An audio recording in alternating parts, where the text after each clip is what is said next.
सर्वप्रथम सर्वांना श्री स्वामी समर्थ. स्वामी महाराजांच्या कृपेने तुमच्या सर्व चांगल्या इच्छा पूर्ण होत ही स्वामींचरणी प्रार्थना करते आणि आजच्या व्हिडिओला सुरुवात करते. 12 नोव्हेंबर 2025 बुधवार रोजी कालभैरव जयंती आलेली आहे. कार्तिक महिन्यातील कालाष्टमी येते. तो दिवस आपण कालभैरव जयंती म्हणून साजरा करत असतो. बरोबर दुपारी 12 वाजता कालभैरव महाराजांचा जन्म झालेला आहे.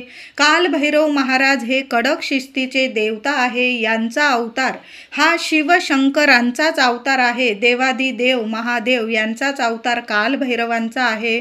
भूत प्रेत पिशाच बाधा शत्रुबाधा या सर्व वाईट शक्तींना सळो की पळो करून सोडणारे हे देव हे कालभैरव देव आहे. काही वेळा मुलं खूप त्रास देतात, इतकं नकोसं करतात. मोठी मुलं असतील किंवा पती असतील किंवा घरातले इतर व्यक्ती असतील, भाऊ असेल, पती असेल किंवा वडील असेल किंवा मुलं असतील, म्हणजे घरातले पुरुष मंडळी जे धूम्रपान करतात, दारू पिऊन अक्षरशः खूप त्रास देतात, शिवीगाळ करतात, आई वडिलांना किंवा इतर मोठ्या व्यक्तींना त्यांचा गैरफायदा घेतात. ऐकता ऐकत नाही, मनाला येईल तसे वागतात. कितीही समजवा, पहिल्यांदा हो म्हणतात, पुन्हा तशीच चूक करतात, जाणून बुजून चुका करतात. मग अशा वेळी आई वडील किंवा घरातले व्यक्ती चिंताग्रस्त होतात. तर अशा मुलांसाठी किंवा इतर व्यक्ती घरात असा विनाकारण त्रास देत असतील आणि तुम्ही कितीही उपाय केलं असतील, तंत्र मंत्र साधना करून दमला असाल, थकला असाल किंवा त्यांना समजावून थकला असाल, तर कालभैरवांची सेवा अवश्य करा. तुमची वाया गेलेली मुलं सुद्धा ठिकाणावर येतील. 100 नाही 1000% सांगते. किंवा घरातली इतर व्यक्ती असतील, पत्नीला त्रास देत असतील पतिदेव दारू पिऊन वगैरे, किंवा काही म्हणजे घरातली इतर व्यक्ती असतील जी खूप दारू पिऊन वगैरे त्रास देतात, शिवीगाळ करतात, नकोसं करतात, दारू किंवा इतर धूम्रपान करून त्रास देत असतील किंवा विनाकारण तुम्हाला कुणी शत्रू त्रास देत असेल, तर घाबरून जाऊ नका. उद्या कालभैरव जयंती आहे. अशी सेवा सांगणार आहे आता की तुमचे वाया गेलेले जे व्यक्ती असतील, मग मुलं असतील, पती असतील किंवा इतर व्यक्ती नक्कीच ठिकाणावर येतील. 100 नाही 1000% कालभैरव महाराज आहे, शिस्तीचे देवता आहे. चांगलं कर्माचं चांगलंच फळ देतात आणि वाईट कर्माचं लगेच वाईट फळ मिळवून देत असतात. तर असे हे शिस्तीचे देवता. उद्या कालभैरव जयंती आलेली आहे. 12 नोव्हेंबर बुधवार रोजी दुपारी 12 वाजता कालभैरव यांचा कालाष्टमीला, कार्तिक कालाष्टमीला कालभैरव महाराजांचा जन्म झालेला आहे. दुपारी 12 वाजता आपल्याला उद्या संध्याकाळी 4 नंतर सेवा करायची आहे महाराजांची. तर उद्या कालभैरव जयंती, सकाळी लवकर उठायचं आहे. घरात शिवपिंडी, सर्वांच्याच घरात शिवपिंडी असतेच. महिलांनो दादांनो, छान असं आंघोळीच्या पाण्यात थोडंसं गंगाजल टाका आणि चिमूटभर थोडंसं खडं मीठ टाकून आंघोळ करायची आहे. शारीरिक मानसिक त्रास निघून जातील आणि तुम्हाला प्रसन्न वाटायला लागेल. सुंदर उपाय आहे. थोडंसं जाडं मीठ, खडं मीठ टाकून आंघोळ करा. गंगाजल असेल गंगाजल टाका. छान अशी आंघोळ झाल्यानंतर देवघरातील देवांची पूजा करायची आहे. दुधाने अभिषेक उद्या महादेवांच्या शिवपिंडीवर जरूर करायचा आहे. प्रत्येकाच्या घरात शिवपिंडी ही असते. तर छान असं आधी पाण्याने, स्वच्छ पाण्याने, नंतर दुधाने, तुम्ही पंचामृताने करत असाल अतिशय उत्तम. नाही पंचामृत करता येत, मग तुम्ही साधं दूध जरी घेतलं ना, गाईचं कच्चं दूध, तर गाईच्या दुधाने अभिषेक करा. पुन्हा स्वच्छ पाण्याने. ते तीर्थ असेल थोडंसं, तुम्ही स्वतः पिलात किंवा मुलांना दिलं तरीही चालेल. घराजवळ महादेवांचं मंदिर असेल तिथं सकाळी जाऊन सुद्धा सेवा करा आणि संध्याकाळी सुद्धा सेवा करायची आहे. उद्या महादेवांची जेवढी सेवा होईल ना तेवढी नक्की करा. त्याचबरोबर तुमच्या गावात किंवा घराजवळ कालभैरवनाथांचं मंदिर असेलच, शोधा, मिळून जाईल. नाही मिळालं काही हरकत नाही. कालभैरव महाराज हे शिवशंकरांचेच एक अवतार आहे. आपण महादेवांच्या मंदिरात गेलात ना तरीही चालेल. तुम्ही मंदिरात जाऊन सेवा पूजा करायची आहे. उद्या प्रदोष काळात सर्वांनी नक्की कालभैरव महाराजांच्या मंदिरात जा किंवा आपण महादेवांच्या मंदिरात गेला तरीही चालेल. तुमच्या घराजवळ जर कालभैरवनाथांचं मंदिर असेल तर कालभैरवांना वांग्याची भाजी, बाजरीची भाकरी, कांदा, लिंबूची फोड हा नैवेद्य खूप प्रिय आहे. हा नैवेद्य उद्या साध्या सोप्या पद्धतीने तुम्ही वांग्याची भाजी बनवू शकता, भरीत बनवू शकता, बाजरीची भाकरी, थोडीशी तीळ लावून बाजरीची भाकरी केली तरीही चालेल. नाही तीळ लावून साधी बाजरीची भाकरी करा, वांग्याचं भरीत किंवा भाजी करा, कांदा फोडून घ्या, एखादी लिंबाची फोड. साधा सोपा नैवेद्य आपल्याला उद्या कालभैरव महाराजांना मंदिरात दाखवायचा आहे. मंदिर नसेल घरात जरी महिलांनो नैवेद्य दाखवला आणि तुम्ही सर्वांनी प्रसाद स्वरूप खाल्ला तरीही चालेल. पण उद्या वांग्याची भाजी किंवा भरीत सर्व महिलांनी जरूर बनवायचा आहे. संध्याकाळच्या जेवणात हा मेनू जरूर बनवा आणि आधी देवांना देवघरात नैवेद्य दाखवा. तुमच्या घराजवळ जर कालभैरवनाथांचं मंदिर असेल तिथं जाऊन नैवेद्य दाखवायचा आहे. तुम्हाला अन्नदान करायचं असेल ना उद्या तर तुम्ही जिलेबी, लाडू, वांग्याची भाजी, भाकरी असं सुद्धा अन्नदान करू शकता. गोरगरीब असतील किंवा तिथं म्हणजे दर्शनाला येत असतील भक्त, त्यांना जरी अन्नदान केलं ना, तुमच्या ऐपतीप्रमाणे तुम्हाला जेवढं अन्नदान करायचं ना, जिलेबी, इमारती, लाडू, बर्फी वगैरे किंवा तुम्ही वांग्याची भाजी, भाकर अशा साध्या सोप्या पद्धतीने अन्नदान जरी केलं ना तरीही चालेल. पण अन्नदान उद्या थोडं का होईना 1 किलो इमारती किंवा जिलेबी घेऊन तिथं नैवेद्य दाखवा. कुणी गरीब व्यक्ती असेल त्याला एखादी 1 किलो वगैरे जिलेबी, इमारती जरूर प्रसाद म्हणून तुम्हाला वाटायची आहे. तिथं नाही वाटता आलं पण किमान नैवेद्य तर आपण दाखवू शकतो. उद्या कालभैरव महाराजांना छान फुलं वगैरे अर्पण करा, नैवेद्य दाखवा. एखादं नारळ तुम्हाला अर्पण करायचं आहे तिथं बरोबर जाताना 1 नारळ, थोडीशी खडी साखर बरोबर जरूर घेऊन जा. बघा वर्षातला सर्वात मोठा दिवस आहे. कालभैरव महाराज आहे, तुम्हाला खाली हात पाठवणार नाही. कितीही शत्रुपीडा असू द्या, तुमच्या पाठीमागे कुठली बाधा असेल, मुलांच्या पाठीमागे काही अडीअडचणी असतील, घरात खूप अडीअडचणी आहे, आरोग्य नीट नाही, कुठली ना कुठली बाधा तुम्हाला त्रास देत आहे किंवा विनाकारण शत्रू खूप छळत आहे, तर गुडघे काय अख्खी एका दिवसात ठिकाणावर येऊन जातील अशी उद्याची सेवा आहे. कालभैरव महाराजांचं मंदिर जर असेल ना तर सर्वांनी सहकुटुंब सहपरिवार उद्या दर्शनाला जरूर जा. बरोबर जाताना वांग्याची भाजी, भाकर, नारळ, खडीसाखर या सर्व वस्तू नैवेद्यात घेऊन जा, नैवेद्य दाखवा. तिथं मंदिराबाहेर प्रसाद स्वरूप तो नैवेद्य प्रसाद म्हणून खा. इतरांना वाटता आलं, कोणाला गोरगरिबांना किंवा भक्तांना तुम्हाला दानधर्म करता आला नैवेद्याचा तर जरूर करा. खूप सुंदर दिवस आहे, तुम्ही खाली हात येणार नाही मंदिरातून. उद्या कालभैरव महाराजांचा मान सन्मान सर्वांनी जरूर करा. नैवेद्य घेऊन जा. 1 नारळ आणि खडी साखर जरूर तिथं ठेवायचं आहे, म्हणजे आपण त्यांचा मान सन्मान केलेला आहे. श्रीफळ आणि खडी साखर जसं आपल्या स्वामींना प्रिय आहे तसंच कालभैरवनाथांना सुद्धा 1 नारळ आणि खडी साखर अर्पण करायचं आहे.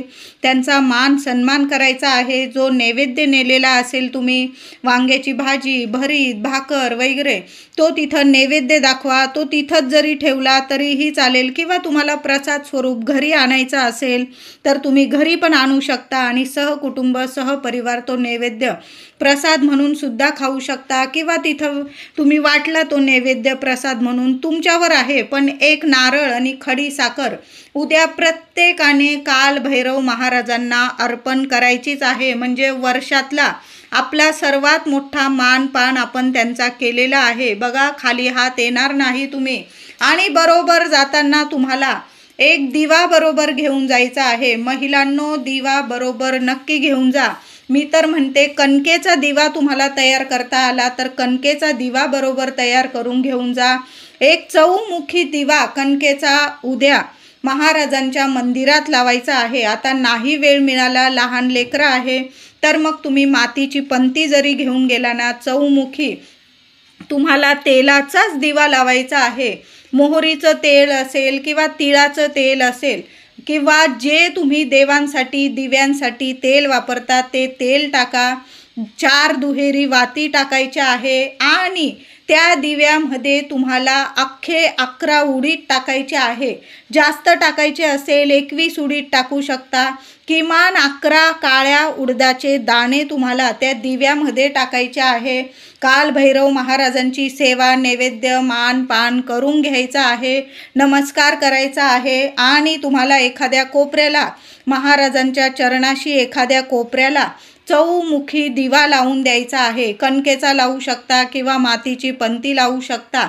दुहेरी वाती घ्यायच्या आहे 4 आणि तो चौमुखी दिवा लावा. त्यात अख्खे काळे उडदाचे दाणे टाकायचे आहे. आता काळे उडीद नाही, काळी तीळ तर असेल तुमच्याकडं, काळी तीळ जरी टाकली ना तुम्ही महिलांनो, पण असा एक दिवा जरूर लावून द्या. चारी दिशांनी तुमच्या लेकरा बाळांचं रक्षण होईल. कधीच कुठला शत्रू तुमच्या लेकरा बाळांच्या किंवा तुमच्या केसाला कधीच धक्का लावणार नाही. दिवा लावताना तुमची इच्छा बोला. तुम्हाला काय समस्या आहे कालभैरव महाराजांच्या चरणी बोला आणि दिवा प्रज्वलित करून यायचा आहे आणि तिथं 2 मिनटं शांत बसा. बघा, महाराज आहे, सर्व काही तुमच्या मनातलं जाणत आहे. तुम्ही दिवा लावून येत आहात ना, तुम्ही खाली हात घरी येणार नाही. एवढं तर मी नक्कीच सांगते. एक दिवा कालभैरव महाराजांच्या मंदिरात जरूर लावा. त्याचबरोबर संध्याकाळी आपल्या घराबाहेर सुद्धा महिलांनो एक चौमुखी दिवा लावायचा आहे. मी तर म्हणते 2 कणकेचे गोळे बनवा आणि एक चौमुखी दिवा मंदिरासाठी बनवा. एक चौमुखी दिवा आपल्या घरासाठी बनवा. तुम्ही मंदिरात जाऊन आल्यावर जरी तुम्ही घराच्या दाराशी दिवा लावला ना, मुख्य दाराबाहेर दिवा लावायचा आहे. उजवी साईड, डावी साईड नका बघू. जिथं जागा मिळेल ना तुम्हाला, एक चौमुखी दिवा आपल्या घराच्या उंबरठ्या बाहेर लावायचा आहे. काहीतरी आसन द्या, ताटलीत ठेवा, तांदळाची रास करा, एखाद्या पुठ्ठ्यावर ठेवा, पण दिव्याला आसन देऊन ठेवा. मातीची पंती घेतली चौमुखी चालेल. कणकेचा दिवा बनवला तर अतिशय उत्तम. कणिक मळताना काहीही टाकायचं नाही, ना हळद ना मीठ. साधा कणकेचा गोळा बनवायचा आहे. पाणी टाकून गोळा बनवा आणि चौमुखी दिवा तुम्हाला जसा जमेल ना तसा दिवा बनवा. एक मंदिरासाठी बनवा आणि एक घरासाठी बनवा. आधी मंदिरात लावून यायचा आहे आणि मग घराच्या बाहेर लावायचा आहे. मुख्य दाराबाहेर दिवा लावायचा आहे. मुख्य दाराबाहेर दिवा लावताना त्यात सुद्धा तुम्हाला 11 किंवा 21 काळ्या उडदाचे दाणे टाकायचे आहे. नसतील काळे उडीद, काळी तीळ जरी टाकली चिमूटभर तरीही चालेल. दिवा प्रज्वलित करताना कालभैरव महाराजांचं नामस्मरण करायचं आहे आणि मग तो दिवा आपल्या मुख्य दाराशी प्रज्वलित करायचा आहे. मंदिरात सुद्धा दिवा प्रज्वलित करताना तुम्हाला इच्छा असतील त्या बोलून घ्या. सर्व अडीअडचणी दूर करा महाराज, अशी प्रार्थना करा. तुम्हाला जी प्रार्थना करायची ती करा आणि एक दिवा मंदिरात लावा आणि एक दिवा तुमच्या मुख्य दाराशी लावायचा आहे. त्याचबरोबर आता कालभैरव महाराजांचं मंदिर नाही, मग काय करायचं? शोधा. असेल गावात एक तरी कालभैरव महाराजांचं मंदिर असतं. आता नाहीच तुमच्या घराजवळ, सरळ महादेवांच्या मंदिरात जायचं आहे. दूध पाण्याने अभिषेक करा, बेल फूल अर्पण करायचं आहे. जो नैवेद्य नेलेला असेल, वांग्याची भाजी भाकर, तिथं महादेवांना जरी दाखवला ना तरीही चालेल. आता नैवेद्य नाही, किमान खडी साखर आणि नारळ प्रत्येकाने महादेवांच्या चरणी अर्पण करायची आहे. आणि चौमुखी दिवा तुम्ही महादेवांच्या समोर जरी लावला ना, कालभैरव महाराजांचं नामस्मरण करा. तुम्हाला ज्या इच्छा आहे, समस्या आहे, बोलून घ्या आणि महादेवांसमोर एक चौमुखी दिवा अर्पण करायचा आहे, लावायचा आहे. आणि त्याचबरोबर मुख्य दाराशी सुद्धा दिवा लावायचा आहे. आणि दिव्यात आठवणीने काळी तीळ किंवा काळ्या उडदाचे दाणे, किमान 11 दाणे तरी दोन्ही दिव्यांमध्ये 11 दाणे टाकायला अजिबात विसरू नका महिलांनो. जन्मांचं दुःख, दारिद्र्य, पीडा, अडीअडचणी सर्व काही संपून जाईल आणि महादेवांची, कालभैरवनाथांची इतकी तुमच्यावर कृपा होईल की कधीच कुठला शत्रू तुमच्या उंबरठ्यावर शिरकाव करू शकणार नाही. असा एक चौमुखी दिवा आईने आपल्या मुलांसाठी जरूर लावा. रक्षण कवच दिवा आहे, जरूर लावायचा आहे. त्याचबरोबर उद्या काळा कुत्रा दिसला तुम्हाला, आता काळ्या रंगाचा कुत्रा नसेल तर जो मिळेल तुम्हाला, कुत्र्याला तुम्हाला तेल लावून चपाती खाऊ घालायची आहे. किंवा तुम्ही भाकरीचा तुकडा त्याला थोडंसं तेल लावून घेतलं आणि ती स्वतःच्या हाताने भाकर किंवा चपाती ताजीच घ्यायची आहे. शिळं अन्न कधीच प्राणी असू दे, मनुष्य असू दे, कुणाला दान धर्म करत असाल तर तुम्ही कधी शिळं अन्न कुणालाच, प्राण्याला वगैरे तर मुळीच खाऊ घालू नका. तर उद्या कुत्र्याला, काळ्या रंगाचा कुत्रा असेल तर अतिशय उत्तम, त्याला तुम्ही चपाती तेल लावून चपाती खाऊ घालायची आहे.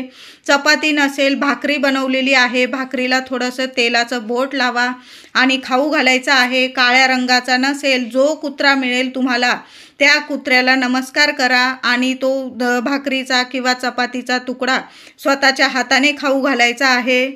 उद्या सर्वांनी घरी किंवा मंदिरात काल भैरवाष्टक पठण करायचं आहे. स्तोत्र सर्वांकडं पोथी, छोटीशी पोथी असेलच. उद्या 11 वेळा, किमान 11 वेळा काल भैरव अष्टक पठण करायचं आहे. एखादी व्यक्ती खूप त्रासात आहे तुमच्या घरात किंवा तुम्ही स्वतः त्रासात आहात तर काय करायचं आहे, 11 वेळा काल भैरव अष्टक पठण करताना डाव्या हाताच्या नसेवर जसे डॉक्टर आपली पल्स डाव्या हातावर जिथे हात ठेवून आपली पल्स चेक करतात त्याच ठिकाणी उजव्या हाताचे मधले तिन्ही बोटं ठेवून 11 वेळा तुम्हाला काल भैरव अष्टक पठण करायचे आहे. ते तिन्ही बोटं हलवू नका. 11 वेळा सलग तुम्हाला काल भैरव अष्टक पठण करायचं आहे. उद्या घरात किंवा मंदिरात सर्वांनी काल भैरव अष्टक 11 वेळा जरूर पठण करायचं आहे. ज्यांना नाही येत बोलता त्यांनी काल भैरव अष्टक तुम्ही यूट्यूबवर ऐकलात 11 वेळा, किमान 11 वेळा काल भैरव अष्टक स्तोत्र आपल्याला 11 वेळा जरूर पठण करायचं आहे. जर असं मोठ्या स्वरात लावून द्या महिलांनो, दादांनो, भिंतींना वगैरे सुद्धा ऐकू द्या. तुमच्या घरातली जी नकारात्मकता असेल क्षणात नष्ट होईल. मुलाबाळांमध्ये सुद्धा तुम्हाला चांगला अनुभव दिसायला लागेल. मुलं चिडचिडी असतील, ऐकत नाही तुमचं, त्यांच्यात सुद्धा फरक जाणवायला लागेल. आणि तुम्ही स्वतः जर पठण केलं, एक अगरबत्ती लावून द्यायची आहे, ताटली ठेवा, त्याच्या खाली अगरबत्तीची रक्षा ताटलीत पडली पाहिजे आणि आपण काल भैरव अष्टक पठण करायचं आहे 11 वेळा.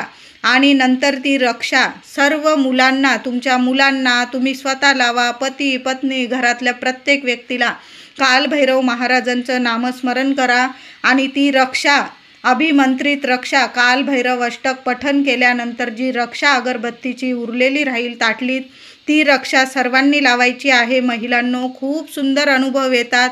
त्याचबरोबर 1.25 महिना सलग 11 वेळा रोज संध्याकाळी तुम्ही काल भैरव अष्टक पठण करून तर बघा. ही सेवा कधीच खाली जात नाही. कुणी कितीही वाकडं असू द्या, सरळ होऊनच जातात अशी ही सेवा आहे. कुणी कितीही त्रास देऊ द्या किंवा धूम्रपान करत असेल, वाईट वागत असेल तुमच्याबरोबर किंवा घरात नुसती भांडण, तंटा, कटकटी, लक्ष्मी टिकत नसेल घरात, या सर्व समस्यांवर एकच महाराजांची सेवा जरूर करा. काल भैरव अष्टकाची सेवा जी व्यक्ती करते ना तिला आयुष्यात सर्व सुखांची प्राप्ती होते.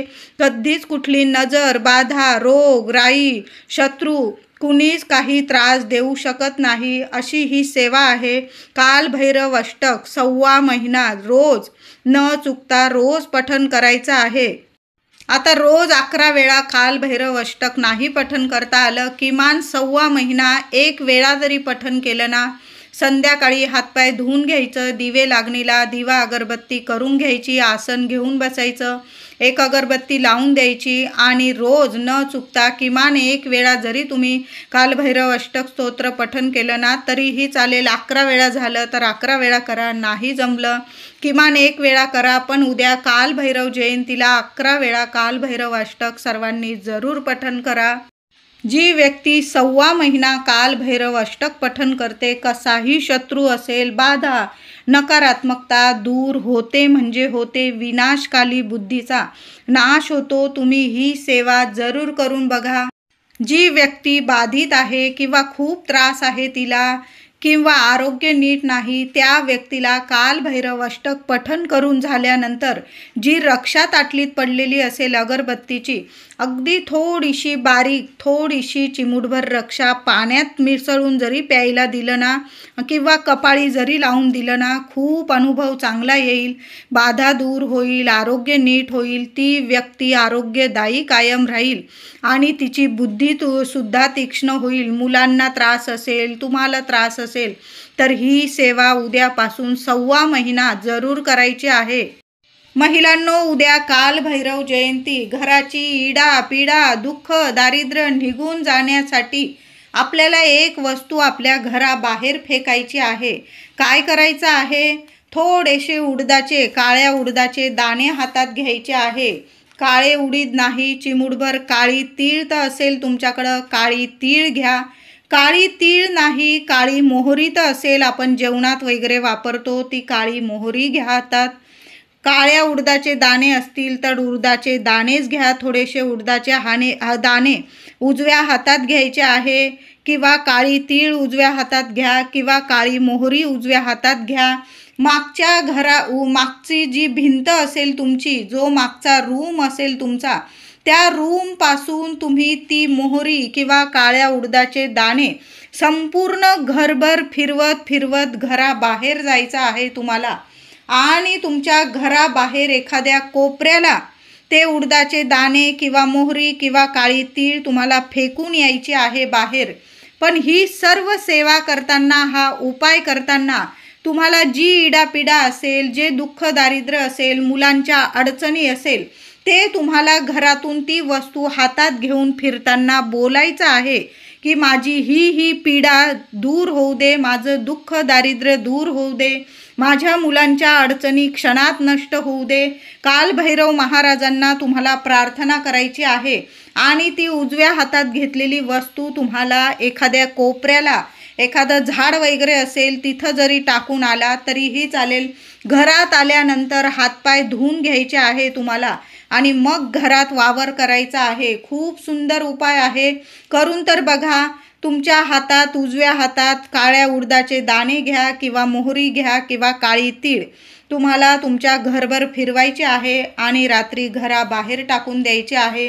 रात्री उशिरा जरी हा उपाय केला ना महिलांनो, नक्की करा, अनुभव चांगलाच येईल. घरातली नकारात्मकता दूर होईल. कधीच तुमच्या घरात नकारात्मकता शिरकाव करणार नाही. कुठला शत्रू तुम्हाला त्रास देऊ शकणार नाही. कायम कालभैरव महाराजांची कृपा राहील. आणि असे 2 कणकेचे दिवे उद्या मंदिरात पण 1 कणकेचा दिवा किंवा मातीची चौमुखी पंथी जरूर लावा आणि मुख्य दाराशी सुद्धा 1 चौमुखी दिवा जरूर लावा.